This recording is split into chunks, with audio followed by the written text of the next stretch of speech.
Sports is presented by Allen Honda, corner of Southwest Parkway and Highway 6. Allen's got your Honda. From the KBTX Sports Center, News 3 Sports starts now. Well, if there's one thing you could expect from the College World Series, it's that, well, you should expect the unexpected. We've been treated to plenty of that this past week, and today was no exception. College baseball's Final Four were back at it again, gunning for a chance to play for it all. It's Oregon State and LSU leading things off today from TD Ameritrade, and we'll start things off at the bottom of the second. 2 on and 2 outs for LSU's Michael Papirski, and he'll quickly make it 3-0 Tigers. It's an opposite field shot to right as the Tigers would take an early lead. The next inning for the Tigers, man aboard at second for Antoine Duplantis, and he'll send this offering past Oregon State's Nick Madrigal to bring around Kramer Robertson. Bad hair, nice slide though. Tigers up 4-0. Now let's go to the fourth. It's Papirski again, this time sending this ball to Council Bluffs, Iowa. It's a solo shot, his second homer of the afternoon as LSU goes up 5-0. Nobody really expected this, but excuse me, the Tigers weren't done. Bo Jordan sends a liner to the bullpen in right field to give the Tigers an impressive 6-0 lead as LSU punches its ticket to the CWS Finals 6-1 over Oregon State. So, who will face the Tigers in the championship series? It all comes down to a final game between TCU and Florida. To the second, Jonathan India will loop this offering to shallow left.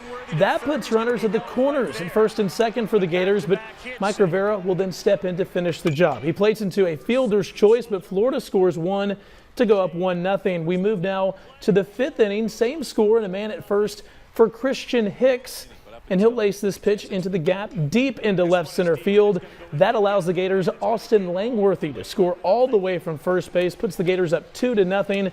Then let's fast forward to the seventh. This is about as funky as a play as you'll ever see. Hicks chops this ball to first, but it caroms off the corner of the bag. Hicks is safe at first and the runner scores. That makes it 3-0 Gators.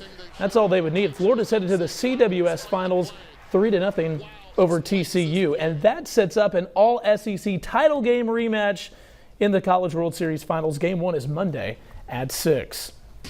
Texas Rangers are back in action in the Bronx this afternoon, and they got right to work in the first inning. Man aboard and one away for Elvis Andrews. He'll slap this offering to opposite field in right. That brings around Delino DeShields. Texas takes a 1-0 lead. Then same score in the fourth.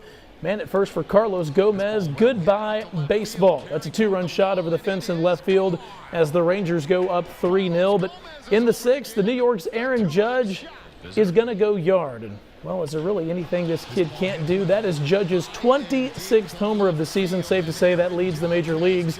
Suddenly it's a 3-1 ball game at that point, but Robinson Chirinos would promptly respond for the Texas Rangers.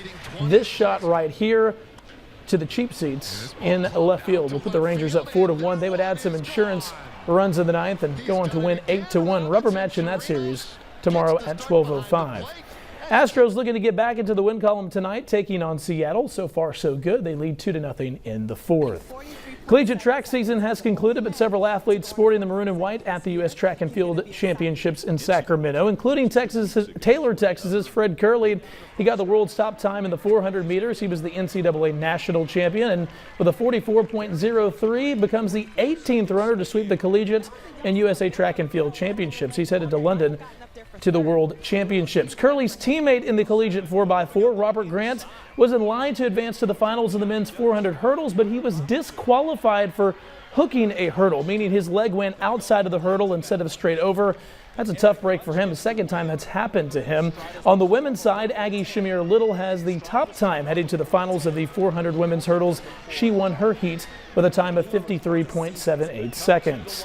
Brazos Valley Cavalry hosting Texas United on a beautiful evening for the beautiful game at Nutrabolt Stadium. Texas United got on the board early for a 1-0 lead and held on in the first half. The Cavalry had some nice looks at the goal but couldn't quite break through. Most of the offense in this one actually took place in the second half as the Cavalry battled back for a 3-3 draw. The Cav will return to the pitch Wednesday night at Nutrabolt. They'll host FC Cleburne.